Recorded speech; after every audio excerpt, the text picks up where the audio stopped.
Heroes of Fantasy Football Podcast. What's going on, everyone? Welcome into another episode of the Heroes of Fantasy Football Podcast. I'm your host tonight, Matt High, joined by Chris Felice and Joe Capozzi. Gentlemen, how are we doing? Joe, I know you're doing fantastic. Congratulations on not the one, but 2 wins over myself.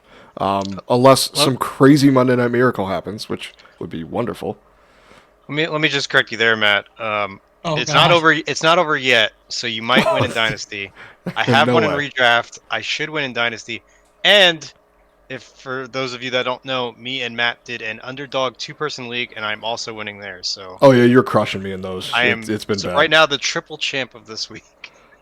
Don't be Wow. pulling a Rich and getting the shirt though. The triple champ, week 5. You don't need to be doing that. So, Chris, I'm assuming you had better luck than last week. I know we spoke.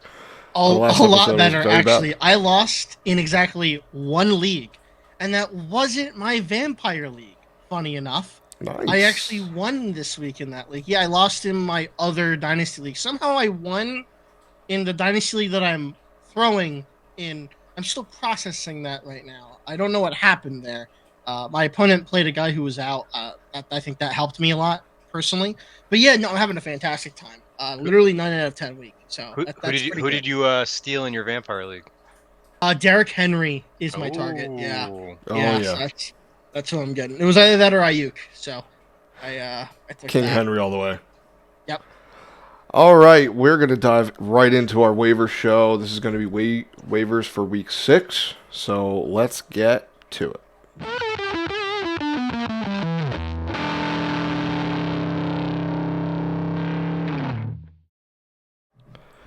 All right, so week 6, we got some buys to take care of. So we have the Chiefs, the Rams, the Dolphins, and the Vikings all on bye this week. One thing I want to mention is, thank God the Dolphins are on bye, so you don't need to worry about starting anyone from that team. Devon Achane gets another week with that concussion to hopefully heal up, so that offense isn't just a dumpster fire that it has been for the past couple weeks since Tua Tagovailoa went out to the concussion. So it comes at a good time. So you don't need to start Tyreek Hill next week. So it's good. It's a good feeling.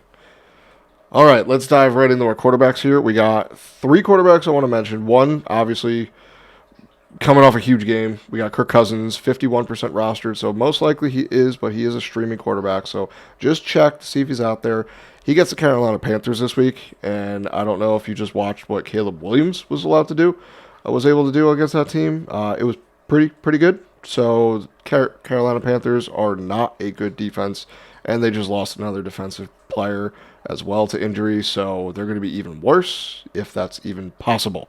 But last week, Kirk Cousins had 58 attempts, 42 completions, 509 yards, 4 passing touchdowns, and 1 interception. Don't expect that every week, but to fill in for a bye week, I think you're okay. If you're in need of a quarterback, let's say you had Patrick Mahomes or Sam Darnold, how much fab do you think is going to get Kirk Cousins on your roster? Chris, let's start with you. Yeah, if I'm looking at streaming quarterbacks, this is definitely a $5 to $10 bid in my personal opinion.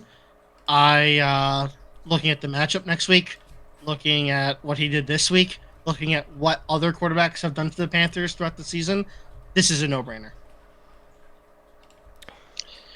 Yeah, Kirk is going to be a hot pickup, especially if you have league mates that don't follow football very much. They're going to see, oh wow, this guy just put up 40 points. Let me throw a lot of fab money at him. So it's going to be tough to get him, especially if you're in a league with non-fantasy players. They're going to see big numbers and go, ooh, shiny, and try to get him.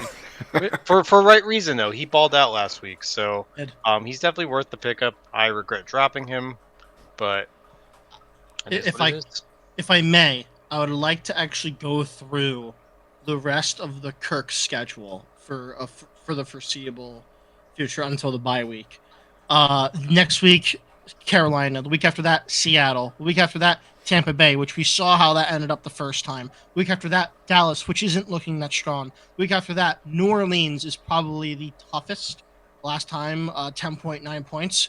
Definitely understandable. Want to be a little worried there. After that, though, Denver, and then the bye in Week 12. This is a solid pickup. That's a lot of solid options if you're getting, you're not getting your other guys for your stream matchups, your most favorable stuff. This is solid for a good amount of time. That's a good point. He's not just a 1 week player. You can play the matchups, and those sound pretty good. I mean, we've seen quarterbacks do pretty well against those defenses in the past. So I agree with that. I would probably go as if you're desperate at quarterback. I would say I'd be willing to go up to about 20% if you need a quarterback. Some players are just the quarterbacks this year have been rough. So I think I'd be willing to do that, and I think it might be okay. Next two guys here, I don't really want to talk about, but because there's so many players on bye, we have to mention them because they could be plays this week. We got Daniel Jones, who's 9% rostered, and going against the Cincinnati Bengals. Last week, he looked pretty good, and that was without Malik Neighbors. The Bengals defense does not look very good at all, so I think there could be some upside there. Not a lot. If Neighbors comes back, I think it's a lot better of a play. And then Derek Carr, my arch nemesis, who is playing currently on Monday Night Football. The man burned me so bad because I bought in and he duped me. But he is 30% rostered going up against the Tampa Bay Buccaneers. They're coming off a bye. So, not off a bye. They didn't play yet. They're playing currently. So, are you interested? I know you said no you shook your head no for Daniel Jones, Chris, but any interest at all in Derek Carr if you're desperate for a 1 week play? And then you send him back to where he belongs on the waivers? Gonna be honest, I'm not actually looking towards next week against Tampa Bay. I'd be looking more week 7, week 8. That's Denver and the Chargers, sorry, not Chargers. Week 9, my bad, against Carolina. So week 7 against Denver, week 9 against Carolina. That's actually more I'm looking for. The Chargers are currently not effectively the worst thing of all time, and I think I'd rather just take my shot on somebody else who's more consistent. And Tampa Bay, I'm hoping, was just sort of lost a step for a moment in the game against the Falcons. We're gonna hope they kind of pick it back up. Gotcha. What about you, Joe? Are you interested in either one of them in a deep league? Need a 1 week? I mean, in a deep league, if I need a quarterback, I've seen Daniel Jones do terrible. Kirk 100%, but the other two, I don't. Derek Carr, I'm way. I don't know. He does good, then he does bad. I think Join Derek Carr me over in Daniel Derek Jones. Carr hatred. No, I would play Derek Carr over Jones. It's really sad. That makes me feel bad. But yeah, it's been a constant for a while. I feel like it's people might be hearing this and be like, "Oh, you just hate Derek Carr." It's like, yeah, I do, because look what he does for fantasy. He does terrible things. Oh, it's awful. But this is spoken like a true Olave owner.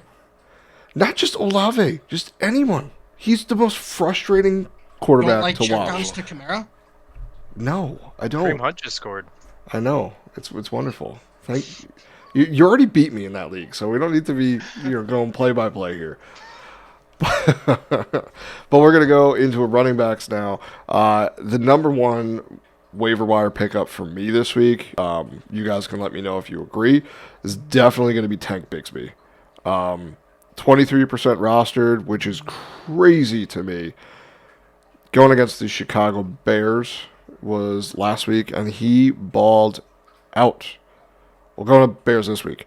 That's the London game, if I remember correctly. So last week he went 13 for 101 yards and 2 scores on the ground, and had a single catch for 28 yards through the air. He also outsnapped Travis Etienne and outplayed him. So, are you in on Tank Bigsby? I know this is usually the part where everyone says, "Oh, you've always been on Tank Bigsby." I didn't see this happening. But is there a cause for concern for Travis Etienne? I want to bring that into the conversation. What do you think, Joe? I wouldn't be concerned yet. I mean, yeah, Bigsby had a really good game, but I mean, Etienne he got a 52% snap share, which is 2%, a little more. But I mean, it's definitely something to look at. I still think Etienne's the guy, but it's definitely something to monitor, and it's not a bad idea to pick up this player in case that is where they're going and they are moving more towards a committee. You want to have mainly the main guy there. So I would grab Bigsby off the waiver and stash him if you have the room. I wouldn't start him in a flex yet. I'd like to see like one more week of solid performance before I trust him in my lineup, but I do like the pickup. See, I would flex him. I think he's worth the flex now. We've seen enough. Week 1, we saw him do pretty well. Then he got injured. He was a little bit slower for 2 games, and then now he's healthy, and he just did this again. I'm ready to put him in the flex. But what about you, Chris?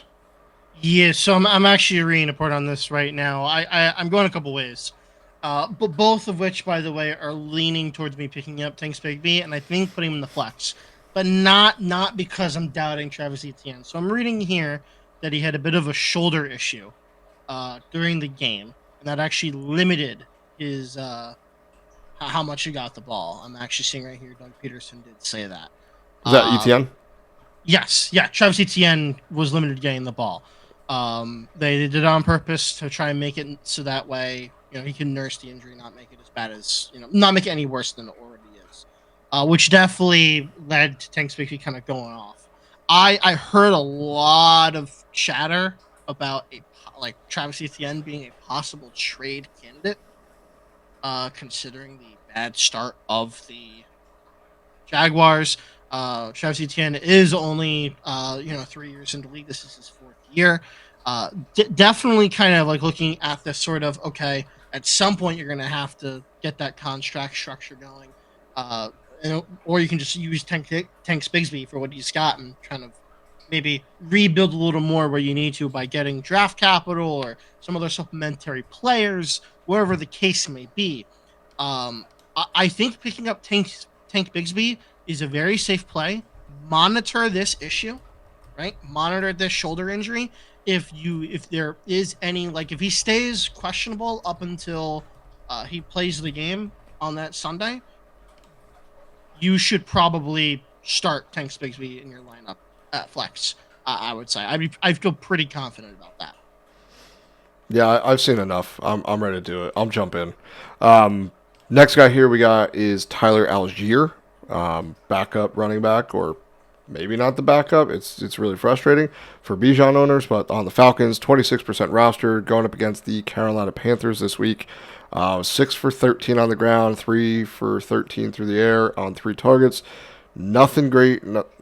That was the game where it was just pass because Kirk Cousins was on fire, so it was a passing game, but it's still someone who is going to have a role in this offense, to the chagrin of all the Bijan managers. I'm one of them.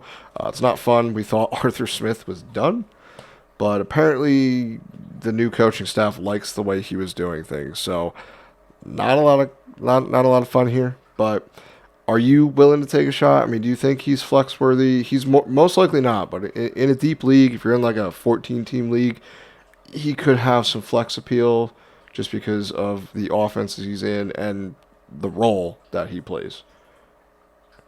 What do you think, Chris?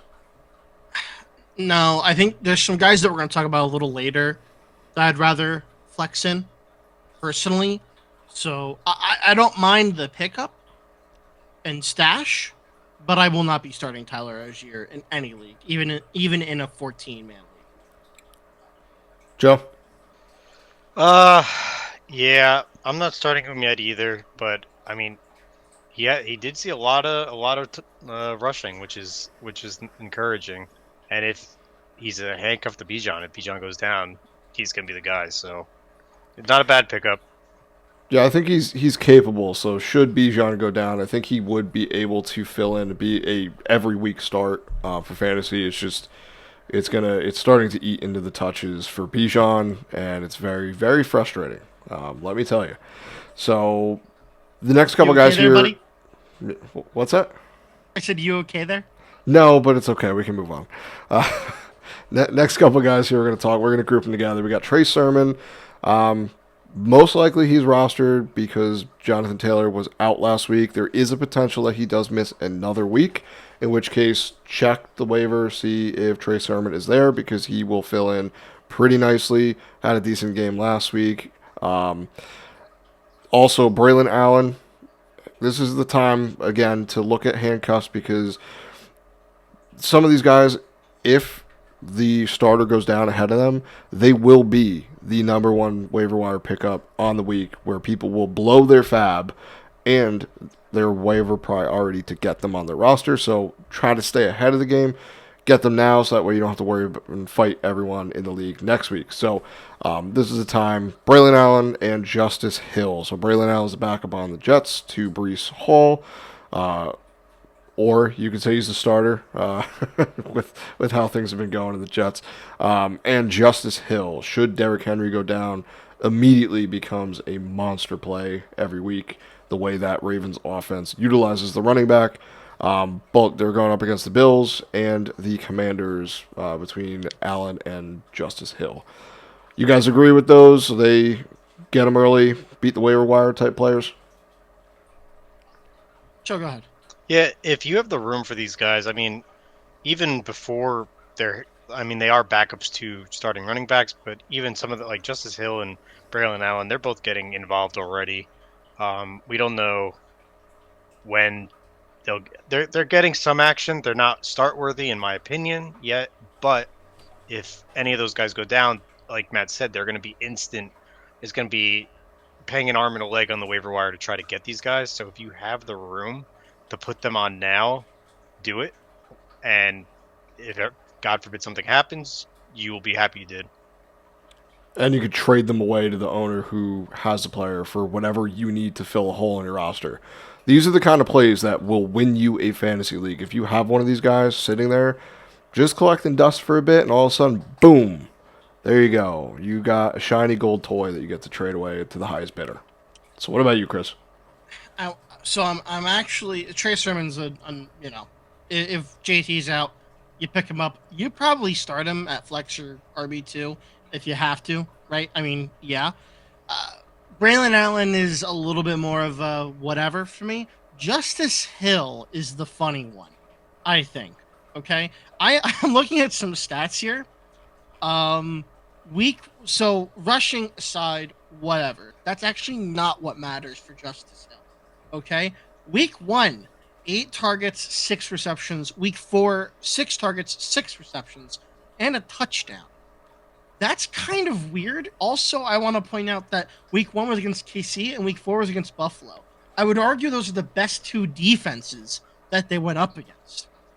I would say you grab Justice Hill and you stash him. If I would say even more if Derrick Henry goes down, like if Zay Flowers is out, maybe Likely is out. If Andrews is completely erased from the universe, I don't know. This might be a solid flex play. Clearly, they like to really try some funky things here. I'd almost be like, if you're desperate, I'd be okay with this risk. This is one I'm okay with. Justice Hill is one of those guys where if he does not, he's 100% game script dependent. If they can't run the ball, they're going to use him in the passing game. But it's going to be fluky. But if you get it on the right week, you catch lightning in a bottle once, it might be kind of cool. Exactly. But moving on here to the wide receivers, the number one wide receiver on our list is Darnell Mooney, 48% rostered, so most likely he's on the team, but just double check it. Last week, he scored a ton of points on most of your benches. I have him in 3 leagues. 1 league, I needed to start him because I have no one else, and the other 2, I don't want to talk about. I would have won in both leagues if I had played him. Well, I would have had a shot in Dynasty, but I would have beaten the other league most likely. But either way, Darnell Mooney going up against the Panthers. We just talked about the Panthers being a terrible defense. Everyone gets to play, and everyone gets to score points on them. So last week, 9 for 105 and 2 touchdowns on 16 targets. That led the Falcons in receiving and targets. So pretty impressive performance. He's slowly been someone that is building trust with Kirk Cousins, and it's paying off in a big, big way. If he was out there on your waiver wire, Joe, what are you putting up to get him on your team? What am I putting up? That's a good question. I don't want to spend all my money yet. Still pretty early in the season. Like you said, if one of these big name injuries go down and one of these other guys are on the waiver wire, I want to make sure that I have enough to go out and get them. I'm thinking like $5 out of a $100 fab budget. That's personally for me. What about you, Chris? How are you feeling? For Darnell Mooney? Yeah. Yeah? Yeah, don't know. Sorry, I was doing a dramatic thing here. Sorry, I realized that wasn't. I didn't caught on. I was gonna say absolutely nothing. I know, isn't that crazy? So here's my thought process. Hear me out. You're about to talk about a guy who I would rather have in my team than this guy right here. I also like next week. Yeah, he's probably gonna have a great game. No doubt about that. Like I'll put the waiver wire in for $1. All right, $1. I'll put it in for. If I get him, I get him. I don't. Okay. There's too much versatility on that team for me to bet on Darnell Mooney in my starting lineup. I'd rather have a more concrete option. For $1 and I think $5, I don't think either one of you are getting him. I would be comfortable putting 15 to 25 on him because I think he's going to be. He's part of the offense. Kirk Cousins is going to him on third down. He's going to him on big plays. Yeah, not to the same degree. He scored 7 points. He scored 7 points last week, Matt. Are you going to be happy with 7 points? If I'm playing him as a roller flex, coaster yeah. ride. It's like woo! You got 2 points week 1, then 16, 10, and then 7, and then 27. Like it's a gamble of what you're getting with this guy. It's not consistent numbers yet. I'm looking at targets, and they're pretty good every It's week. like a Kyle Pitts 6 ride all over again. Yeah, we don't want to talk about Kyle Pitts. But no, I just think he's part of this offense. He's building trust. Another guy part of the offense, Kyle Pitts. He's not though. Apparently, he doesn't get used. But yeah, I think you guys are crazy for not going after Darnell Mooney a little bit more. But that's fine for those of you who like targets. Go for them because targets are something to chase. Next guy here, we have Josh Downs. Most of this is if Joe Flacco plays. If he does not, if it's Anthony Richardson, who's banged up a little bit right now, I don't know if it's going to. Going into the Pittsburgh game, when Anthony Richardson started off, he was throwing the ball a lot more, but then just unfortunately got injured, and I don't know what the coaching staff was doing, but he was doing pretty well as a passer, which we didn't see, then just got knocked out. Joe Flacco is just going to sling it. That's just what Joe Flacco does. He comes in and just throws the ball. It's not pretty. Usually it's not great. But for fantasy, we don't care because he gets the ball into the wide receiver's hands and does decently. Going against the Titans this week, it's going to be tough because the Titans have a good defense. But last week he had 12 targets, caught 9 of them for 69 yards.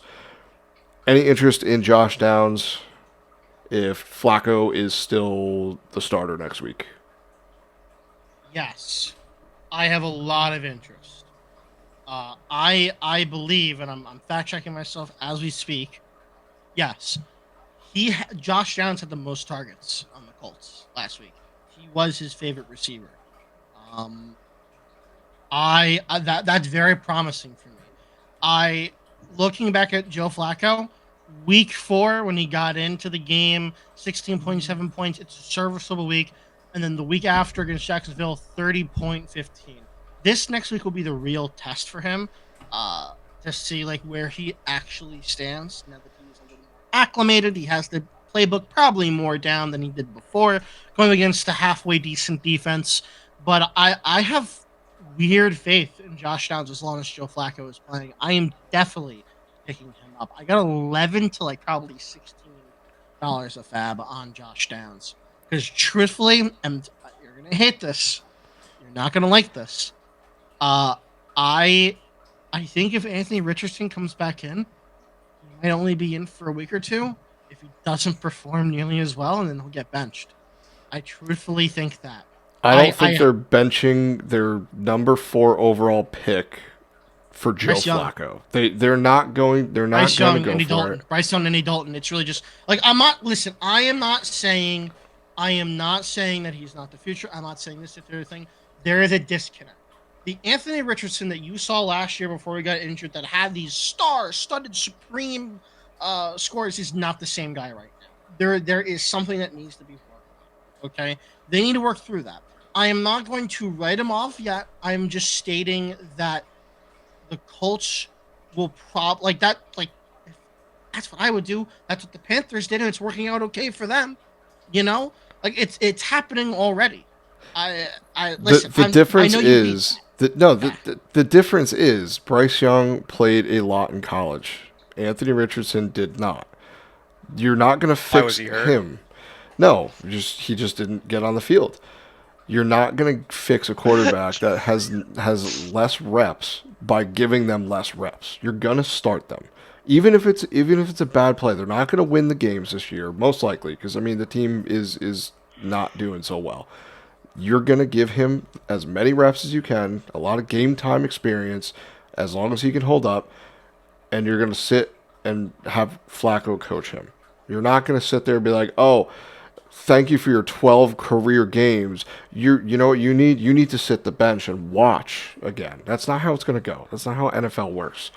Bryce Young is a different situation. He played I forever. also name Zach Wilson. I can Yes. name Daniel Jones if you want to. Yeah. That happened with Eli Manning. Like it happens. I'm not. Listen. This I'm just is telling. this is a sensitive subject, Chris. Listen. This is I'm just pointing out that it's let me not say going to this. happen. Let me say this. Okay.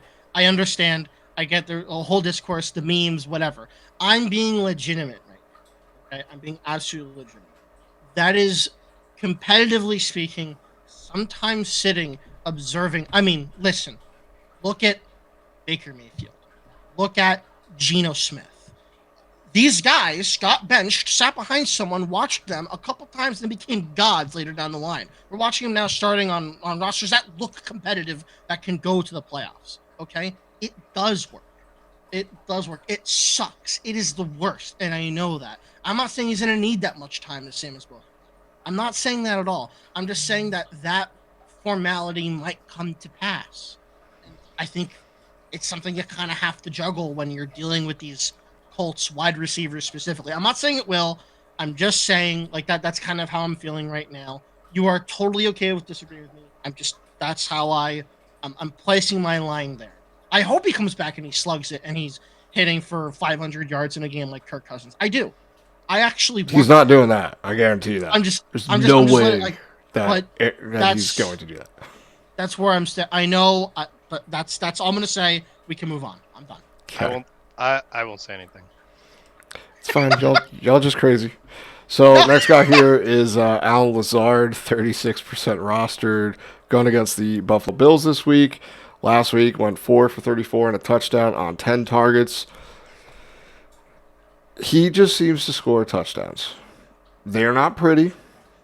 He's not doing the best, but he's just a solid play every week for some reason. Any interest at all in Alan Lazard? Absolutely. I think this is a player that you can get in most leagues. He's probably on the waiver wire. He's 36% rostered, so that's not too much. He's a sneaky flex play because he's pretty consistent. I mean, there's been 2 weeks that he scored under 10 points, but otherwise, he had that blow up week 1, and then he's got 2 touchdowns in week 3, 1 week 5. I mean, I'm happy with that enough, and he has the potential to go bigger. I don't mind him as a flex play, even as like a backup wide receiver for bye weeks. I'm not spending an arm and a leg for him. I'm still bidding 5 or under fab dollars, but I do like picking him up. Okay. Chris? I think I'm the same as much as it kind of pains me to say it. So you guys are gonna fade Darnell Mooney, but you'd rather have Alan Lazard. That's insane to me. I said I would also spend under $5 I was the one that completely faded. No, I'm Crazy. no. So sorry. Crazy to let me. let me explain my fab portion. Right, I'm also not spending a lot on Allen Lazard. I'm spending at most 5. Right, at most. Okay. I think the only reason is that like this offense is so weird on the Jets. I don't understand what's going on at the time. You can say bad. It's okay. It's a safe space. Yeah, no, it is. No, you're right. It is absolutely atrocious. The only like kind of piece here that's like semi-consistent, 3 out of the 5 games so far that the Jets have played, this guy has had like 8 or more targets. I don't understand how that's what comes out of this. I'm gonna be honest. Now, Garrett Wilson had like what 22 targets or something crazy like that. Yeah, it was 22, and he did not a whole lot with them. If you look at yeah.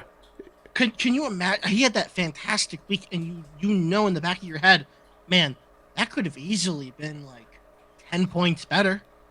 You give Amon-Ra St. Brown 20 targets, and he's going almost 200 yards. Like, he's out. And you give it to Garrett Wilson, and he gets 100. It's just. But yeah. Moving back to Lazard specifically here, I am solely taking him for my bye-week flex plays. If I need him, he's going to flex. I am never starting, or injury, right? I am never starting him under any other condition. Gotcha. All right, so we're going to move on to the tight end position here. There's a couple names we want to bring up here. Taysom Hill, 38% roster, going against the Bucs. He was out last week. Take a look at the practice reports this week. He had a rib injury, so he may or may not suit up, but, I wouldn't put anything really on him. Put a $0 bid on him if you need a tight end, which chances are everyone does because tight ends are terrible. Tyler Conklin, 30% roster, going against the Bills. Went 6 for 55 on 9 targets in the Jets game. I'm going to just group all these guys. We can talk about the ones that you guys want to take a shot on. K. Dotton, 37% roster, going against the Saints. Went 3 for 44 last week, 4 targets. It seems that mainly for K. Dotton, if Jalen McMillan and Trey Palmer are out, he gets involved a little bit more. So not really to do about him. It's more other guys. If they don't play, then he's a solid play. Then we got Zach Ertz, 31% roster, just Mr. Reliable, going to get you a couple points every game. Baltimore Ravens is the matchup. Didn't do a whole heck of a lot last week, 2 for 10, but he did have 8 targets. So we'll see how that works. And one guy here, I just want to mention, this is a really early stash. Most likely not going to pay off this week, but it's coming. Eric All on Cincinnati Bengals. 3% roster. Gets the Giants this week. 2 for 10 last week on 2 targets. But we're starting to see the switch from to going to him. He played the most snaps out of all of the Bengals tight ends. Mike Gesicki, I think he gone. So just pay attention because he's very athletic, and I think he could do something. So, out of those tight ends, which guys, what order would you put them in? Let's start with you, Chris. Oh, the order. That's tough. I'm gonna hold you to this because this is how it works. Get it right. Yeah. All right. I'll go Conklin 1. I'll go Ertz 2. I'll go Hill 3. All 4. K-Dot and 5. I guess is how I'm looking at it. Taysom Hill is a bit too inconsistent for me. To start there, like I always I've been saying that like, oh yeah, we're in like the cesspool of the tight end where these like 5 to 6 point weeks are enough.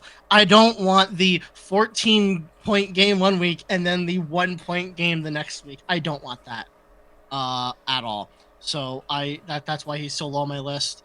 Conklin might be decently consistent in that Jets offense. I think I'm most intrigued about Zach Ertz with those 8 targets from last week. I'm hoping that trend continues a bit. But that's gonna be my order. So yeah, once again, I got Conklin. Then I got Ertz, Taysom Hill, Eric All, Kate Otten. Okay, what about you, Joe? I think out of these, I think Taysom Hill's my number one, followed by Zach Ertz, then Tyler Conklin, Kate Otten, and then Eric All I'd have as my last one. Taysom Hill, when he's healthy, is very dominant. He gets a lot of touchdowns. He plays quarterback. He plays running back. He plays tight end. So he's like a Swiss Army knife of football, which is why we all love him. And Zach Ertz is just seeing all the targets there. So that's my order, pretty much. Gotcha. Yeah, that's. I think for me it would be Tyler Conklin, then Kate Otten, then Ertz. But yeah, it's either way. I mean, tight end is pretty rough. You're going to be without Kelsey, Parkinson, no one for the Dolphins, and really no one for the Vikings either. We're waiting for that. But now we're going to move on to defensive streamers. We have the Eagles, who are 35% rostered, going against the Browns. They're coming off a bye. Browns are terrible. They can't move the ball on offense, and they just give up sacks galore. So their baseline should be they probably have one of the highest floors. The Browns are giving up like 6 sacks a game on average. So you're talking a 6-point baseline. That's pretty nice for a defense. Houston Texans, they're 41% rostered, going up against the New England Patriots. There is talks that Drake May might get the starting nod over Jacoby Brissett. If that happens, I think the Texans become my number one defensive streamer. You target defenses against rookie quarterbacks in their first game. It usually works out really, really well. Green Bay Packers, 38% roster going against the Cardinals. Now, I know that sounds dumb to do, but Packers is a good defense. And the Cardinals just lost an offensive lineman for the entire season with a knee injury. So I believe the holes to get to Kyler might be a little bit more fruitful than they have been. So, then the last one, sneaky play, is Tampa Bay Buccaneers. 10% rostered, going against the Saints and my beloved Derek Carr. He is bad, so start your defense against them. Oh my God! And the Buccaneers defense is pretty good. Just speaking the truth, man. That's all. That's nuts. That is absolutely. I love that so much. He is bad, so start them. Tell me I'm wrong. Tell me I'm wrong. No, I'm not. Exactly. I'm not going to. I just think it's really funny. Because I'm right. Because you're crazy. Joe, out of those defensive streamers, are you prioritizing one over the other? Or are you kind of... Which Definitely. one do you want?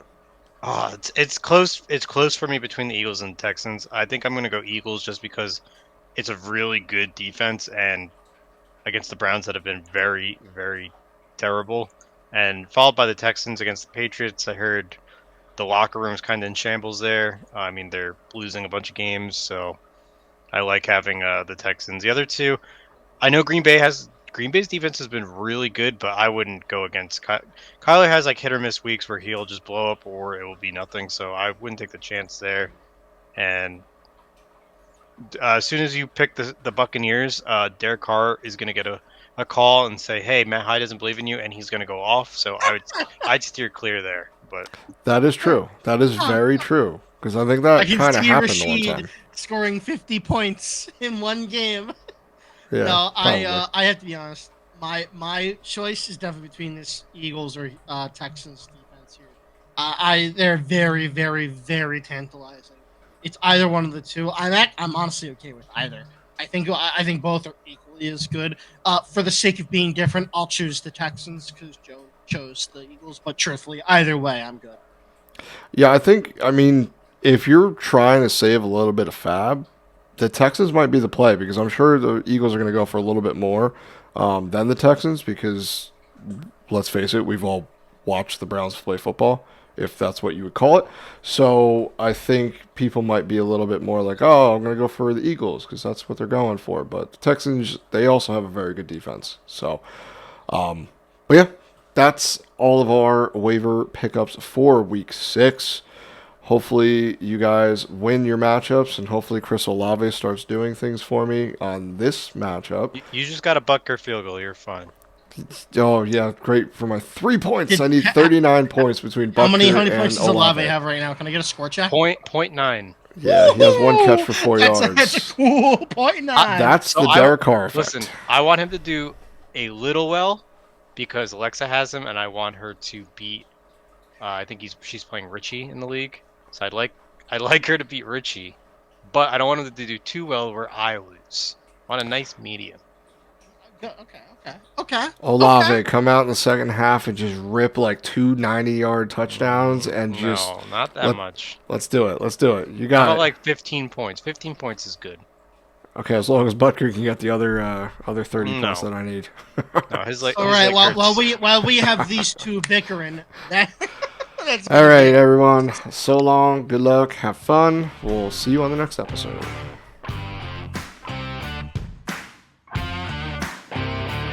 Thank you again for tuning in to another episode of the Heroes of Fantasy Football podcast. Follow us on Twitter at TheHeroesFF.